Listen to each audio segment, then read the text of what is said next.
L'émission L'Entretien vous est présentée grâce au soutien de notre généreux sponsor et partenaire Amana Assurance. Amana Assurance, assurance de personnes, prévoyance, santé et voyage. www.amana.dz. Amana Assurance, lekum ou des azalekum.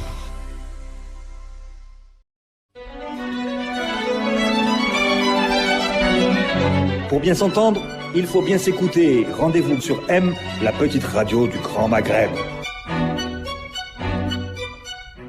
Amis auditeurs, bonjour. Radio M, l'entretien de Radio M a le plaisir de recevoir aujourd'hui enfin le professeur Taïb Hafsi, titulaire de la chaire du management stratégique à HEC Montréal et surtout dirigeant de la collection, en ce qui nous concerne aujourd'hui, les bâtisseurs du Maghreb chez Casbah Éditions.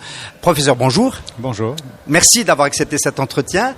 Nous sommes à l'hôtel Méridien. Vous voulez faire la présentation ce matin du dernier né de votre collection, le livre sur le groupe des sociétés Hasnaoui, une société citoyenne. Vous en êtes à votre troisième livre. Le premier remonte à 2012, c'était sur C'est Vital. Est-ce que vous considérez que le travail que vous faites, la lumière que vous mettez sur les entrepreneurs algériens commence à porter ses fruits, à la fois au niveau de l'opinion et puis surtout au niveau des décideurs? D'accord. Bon, d'abord, juste pour que vous sachiez, en plus de ces trois-là, nous étudions beaucoup d'entreprises. C'est-à-dire que nous avons actuellement écrit une dizaine de cas qui vont peut-être sortir sous la forme d'un livre qui sera plus collectif, qui va parler de ces entreprises. C'est simplement pour dire qu'il y a beaucoup d'entreprises comme celle-là. On les a choisies parce que c'est celles qui étaient les plus disponibles au bon moment. On avait les gens pour le faire et donc c'est pour ça. Maintenant, est-ce que ça a de l'effet ? Pour moi, en tout cas, ce qui est le plus important, c'est pas l'effet sur l'État, parce que l'effet sur l'État, je vois qu'il existe, il est là, l'État tergiverse, mais on voit bien qu'il est influencé. Moi, le plus important pour moi, c'est l'effet sur la population.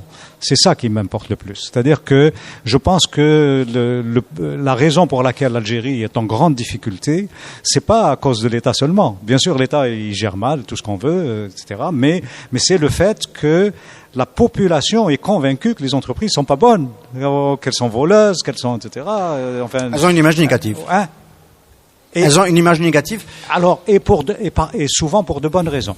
C'est-à-dire que il y a des exemples devant eux qui sont publicisés par des gens comme vous, la presse, de gens qui se comportent très très mal, qui sont voleurs, qui sont tricheurs, qui sont corrompus, qui sont etc. Ou corrupteurs surtout. Et corrupteurs. Pour obtenir des marchés. Oui, tout à fait. Parce que le modèle algérien commande public importante. Exactement. Donc la population, c'est pas qu'elle a complètement tort, c'est qu'elle a devant elle les mauvais modèles en quelque sorte. Donc l'idée c'est de suggérer à tout le monde. Les livres au début on les écrivait de manière académique, mais là on a changé de fusil d'épaule et on les écrit de manière à ce qu'ils soient lisibles pour tout le monde, qu'ils soient compréhensibles. Enfin pour tout le monde, au moins pour les gens qui influencent la population, on va dire. D'accord ? Alors et donc l'idée c'est que la population se mette à se dire les entreprises c'est mon instrument. Je vais en quelque sorte non seulement les accepter mais les valoriser et peut-être les influencer de façon à ce qu'elles se comportent mieux. Parce que c'est ça l'idée. Les influencer à ce qu'elles se comportent mieux. On a entendu tout à l'heure M.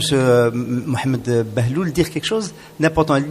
Il a dit, directeur de l'Institut national des ressources humaines, il a dit les entreprises ont l'environnement qu'elles méritent. Est-ce que vous le diriez encore en 2017 ? Parce que l'environnement, il est pas bon et si cet environnement perdure, c'est que les entreprises l'ont entretenu aussi. Bon, il y a une part de vérité, c'est-à-dire il y a une interaction constante entre les entreprises et leur environnement. C'est-à-dire mais nous sommes dans un pays où le modèle de développement a été un modèle du sommet vers la base, c'est-à-dire où l'influence du sommet a été quand même très importante. Et donc, à mon avis, on peut pas attribuer aux entreprises la responsabilité du fait que le système fonctionne mal.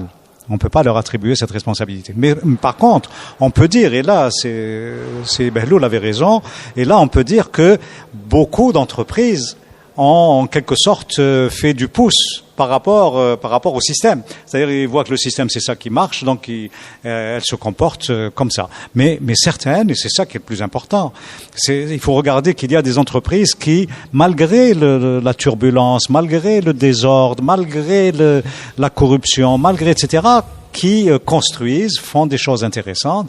Et moi, à mon avis, c'est ça qu'il faut donner en exemple. Bon, quand je dis à la population, c'est aux plus jeunes d'entre nous. Par exemple, les gens qui sont autour de nous ici, là, c'est eux qui ont besoin de ces exemples-là parce qu'ils vont faire l'opinion demain.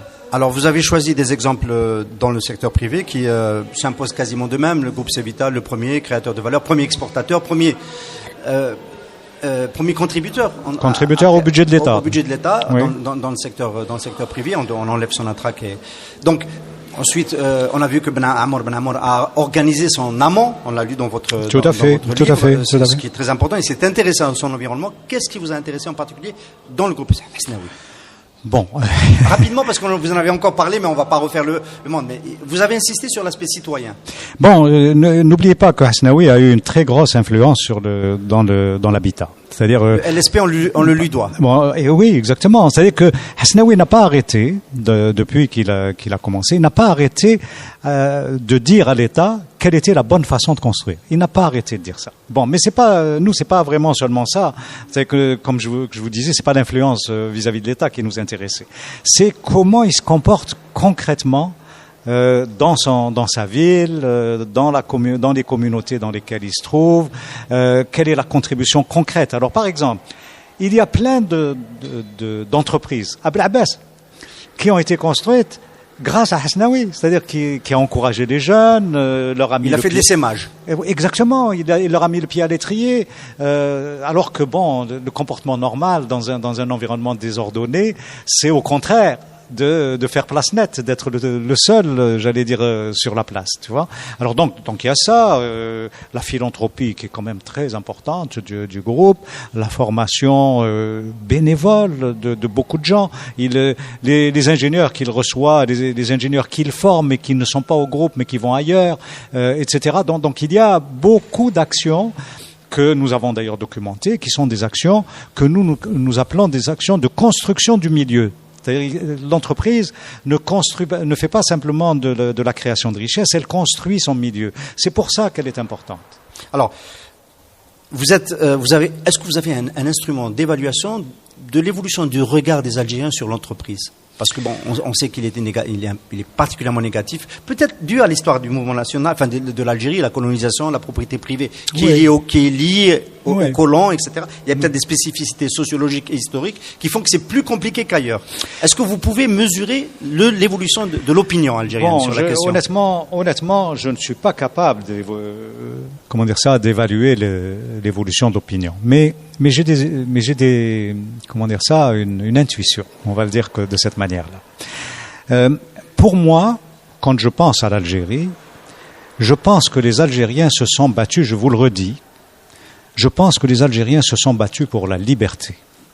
Le moment où les Algériens ont été les plus libres, vous les plus jeunes, vous vous en rappelez pas, vous ne pouvez pas vous en rappeler, mais le moment où nous avons été les plus libres, c'était pendant la guerre de libération.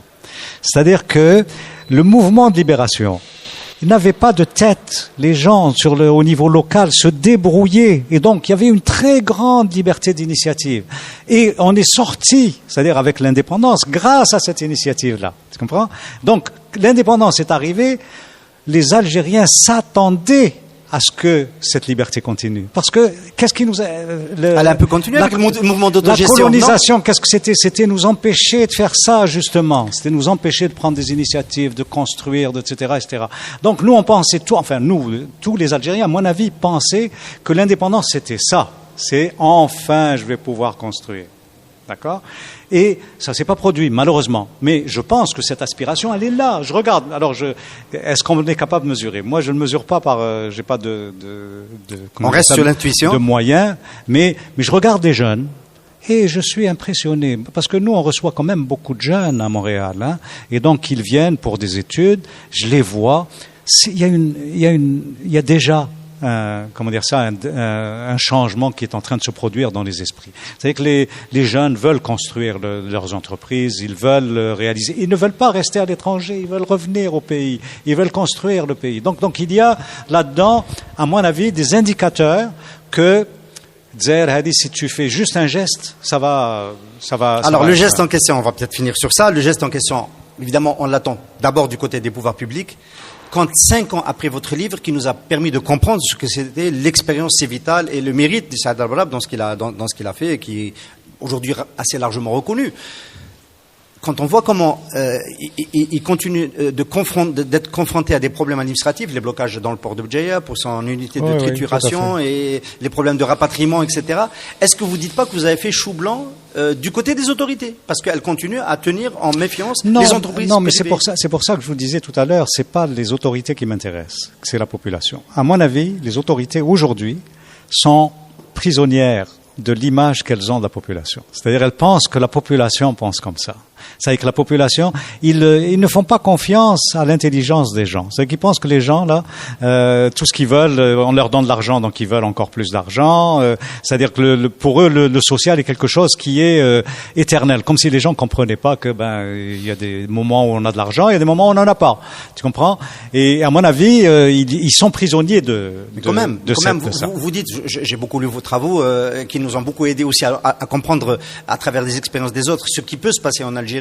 Vous insistez sur l'effet d'entropie, comment on peut le contrer, etc., et sur la nécessité de construire des passerelles intelligentes entre le public et le privé. Il y a de plus en plus aujourd'hui dans la théorie de sciences politiques l'insistance sur le développement par un partnership puissant, un consensus puissant entre le public business et le public. Et aujourd'hui, on aimerait arriver à cela avec vos travaux. On a l'impression que peut-être la société avance plus vite que l'État. Bon, en tout cas, moi, c'est mon impression aussi. C'est-à-dire, je pense que l'État n'est pas capable de fonctionner actuellement avec le privé. C'est-à-dire que les PPP, les expériences qu'il y a eu sont pas très bonnes. On va dire ça comme ça. Moi, quand des gens privés me disent, on me propose un PP, je leur dis, le problème avec le PPP, c'est que tu te maries avec l'État.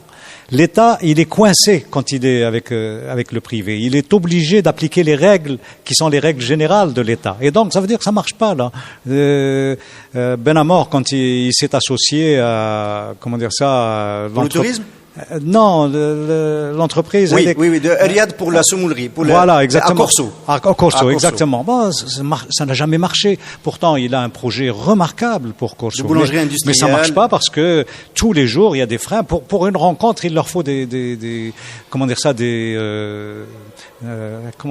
trucs des autorisations de mission ou quelque chose comme ça. Tu vois, tout de même, on va se terminer avec une note d'espoir. Il y avait M. Le Walid Doran aujourd'hui qui a tenu un discours très positif sur le partenariat. Très juste, oui. Vous en dites quoi? Mais c'est ça que je retiens. C'est-à-dire que moi, à mon avis, il faut comprendre ça. C'est-à-dire que l'État, c'est pas parce que les gens sont pas bons. C'est pas parce que les gens sont pas bons. Il y en a aussi là aussi qui sont pas bons, d'accord? Mais à mon avis, l'État, il y a plein de gens de qualité. Le problème, c'est qu'ils sont eux-mêmes prisonniers du système qui a été construit. L'État, la règle, c'est pas seulement en Algérie, c'est partout. L'État, il est dans le métier d'appliquer des règles. Il n'est pas dans le métier de la création, de la construction, etc. Il ne peut pas le faire. C'est pas pour rien que les autres ne le font pas ailleurs. C'est parce que il faut laisser le privé le faire. Et donc, les gens qui sont dans l'État, moi, je leur dis pas essayez de construire l'économie de l'Algérie. Je leur dis construisez les institutions de façon à ce que ces règles-là ne soient pas paralysantes pour les gens du privé, etc. Vous avez fait un livre, on termine sur ça, sur Sonatrach. On n'en a pas beaucoup parlé. J'espère qu'on aura l'occasion de revenir dessus. Le président directeur général de Sonatrach, monsieur Abdelmoumene Ould-Khaddour a fait une déclaration tonitruante dans un brainstorming il y a 3 ou 4 jours en disant Sonatrach est devenue une administration en signe des parapheurs à longueur de journée. Ce n'est pas une entreprise économique. Ah oui, non, c'est ça. Et alors? C'est un peu comme l'État. Vous dites l'État est là pour faire des règles. Bien sûr, c'est normal. Qu'est-ce que vous voulez? Sonatrach a été petit à petit coopté par l'ensemble des services administratifs. Elle est devenue une administration. Il n'y a plus de savoir-faire. Je suis désolé. Vous n'êtes pas choqué par la déclaration d'Ould-Khaddour? Parce qu'il y a des personnes. Alors, comme stratège de management, peut-être que c'est parce qu'elle a jeté un peu l'opprobre sur son management, sur les équipes qui travaillent avec lui, celles qui étaient là avant. On a l'impression qu'il les a un peu chargées. Non, il a simplement décrit une réalité, c'est-à-dire que mais c'est pas, à mon avis, c'est pas la responsabilité des gens qui sont à Sonatrach, c'est la responsabilité de l'État qui a imposé un mode de fonctionnement qui est un mode de fonctionnement étatique à une entreprise.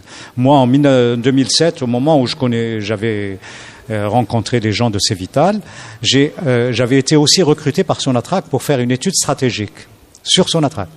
Donc, j'ai fait cette étude stratégique qui nous a pris... On a rencontré beaucoup de gens, des ministres, etc. On a fait donc cette étude-là qui a duré plus d'1 an. Et la conclusion, je vous la donne en 2 mots, la conclusion, c'est que Sonatrach, si elle était libérée, déjà à cette époque, hein, elle pourrait, créer des richesses beaucoup plus grandes que le pétrole qu'elle exploitait. Et c'était pas, nous, on avait interrogé plein de gens, les gens de Sonatrach, les gens de l'extérieur de l'Algérie, etc. Si seulement elle fonctionnait comme une entreprise, elle créerait plus de richesses que le pétrole lui-même. Alors bon, donc, Ouattara, à mon avis, il vous décrit simplement la situation, quoi.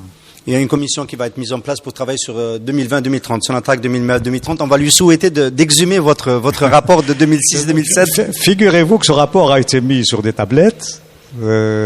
Moi, quand Yousfi est devenu ministre, parce que c'était un rapport confidentiel, Galouli, il ne faut pas qu'il circule, donc je ne l'ai jamais fait circuler.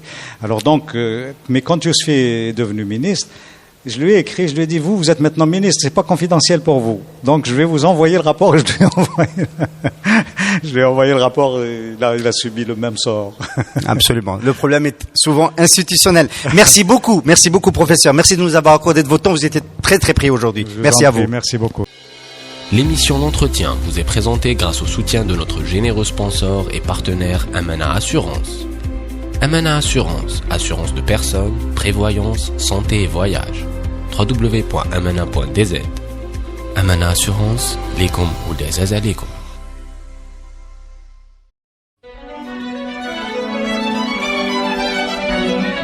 Pour bien s'entendre, il faut bien s'écouter. Rendez-vous sur M, la petite radio du Grand Maghreb.